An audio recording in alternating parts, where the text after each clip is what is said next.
మేము చేసే శని హోమానికి ప్రత్యేకత ఉంటుంది. చాలా మంది అంటుంటారు, సార్ మేము వేరే కాడ శని హోమం చేసుకున్నామండి శని ఆలయంలో అని అంటారు. ఎప్పుడైనా కూడా ఈ శని అభిషేకం చేస్తారు కానీ హోమం ఎవరు సాహసించరు.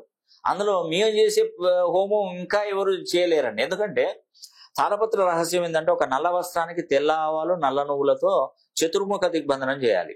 ఒక పెద్ద పాత్ర తీసుకొని దానిలో ఈ వస్త్రాలన్నీ పోసి ఒక కేజీల కొద్ది నల్ల నువ్వుల నూనె దానిలో పోసి 4 దిక్కుల అఖండ దీపాలు వెలిగించి చతుర్ముఖ దిగ్బంధనంలో నల్ల వస్త్రంతో నల్ల దారంతో చుట్టూ తిప్పాలి. కరెక్ట్ గా మే 4వ తారీఖు అంటే శని హోమం ఎప్పుడైతే చేపిస్తామో అప్పుడు బయటికి తీసి ఒక్కొక్క వస్త్రాన్ని వాళ్ళ పేరు గోత్రనామాలు చదువుకుంటూ వేయాలి. వేసినప్పుడు ఆ హోమంలో వెళ్ళిన తర్వాత ఆ క్లాత్ నల్ల క్లాత్ అండ్ ఈ యొక్క ఆవాలు ఈ నల్ల నువ్వులు కాలి బూడిదలేస్తుంది పైకి.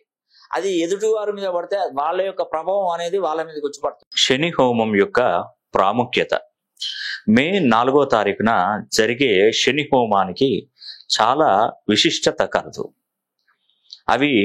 ఆ విశిష్టత ఏంటంటే శని 30 ఏళ్ల తర్వాత కుంభరాశిలోకి రావడం, 2024ని మొత్తం కూడితే శనికి సంబంధించిన 8వ నంబర్ రావడం, నవనాయకుల ఫలితాలలో మంత్రిగా, సైన్యాధ్యక్షుడిగా, ఆర్గాధిపతిగా, మేఘాధిపతిగా శనీశ్వరుడే ఉండడం, మేషంలో ఉన్నటువంటి గురుడు మే 1వ తారీఖున వృషభ రాశిలోకి రావడం వల్ల నర్మదా నది పుష్కరాలు ప్రారంభమవుతాయి.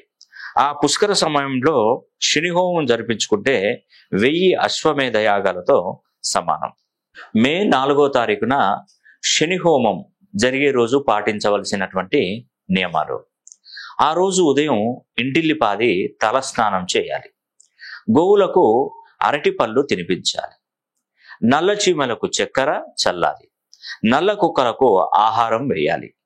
ఇవేవి మీకు సాధ్యం కాని ఎడల 2 దీపాలు నల్ల ఒత్తులతో వెంకటేశ్వర స్వామి పటం ముందు వెలిగించడం శుభప్రదం.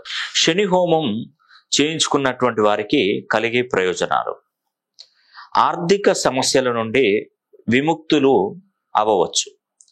భార్యాభర్తల మధ్య ఎలాంటి కలహాలు దరిచేరవు. కష్టపడి సంపాదించిన దానికి ప్రతిఫలం పొందుతారు. చేజారుతున్నటువంటి ఉద్యోగాలు చేతికి అందుతాయి. సంతాన సమస్యతో బాధపడుతున్న వారికి మేలు జరుగుతుంది. శత్రు వినాశనం జరుగుతుంది. వ్యాపారాలలో నష్టాలు తగ్గి లాభాల బాటలో పడతారు. మనశ్శాంతి లభించి సుఖమైనటువంటి జీవితాన్ని గడుపుతారు. రాబోయే 30 సంవత్సరాలు మీకు మీ కుటుంబానికి ఎలాంటి హాని తలపెట్టకుండా మీరు చేసే ప్రతి పనిలో మీ వెంటే ఉంటాడు శనీశ్వరుడు. నమస్తే అండి, నేను మీ రామకృష్ణ ఖాన్, ఆస్ట్రో న్యూమరాలజిస్ట్ని. మే 4వ తారీఖున శని హోమం జరిపిస్తున్నాను. మీరు ఈ శని హోమానికి హాజరు కాకుండానే శని హోమాన్ని జరిపించుకోవచ్చు. కేవలం మీ గోత్రనామాలు పంపించిన ఎడల మీ గోత్రనామాల మీదుగా శని హోమం జరిపించి వీడియో తీసి మీ వాట్సాప్ నంబర్కి పంపించడం జరుగుతుంది.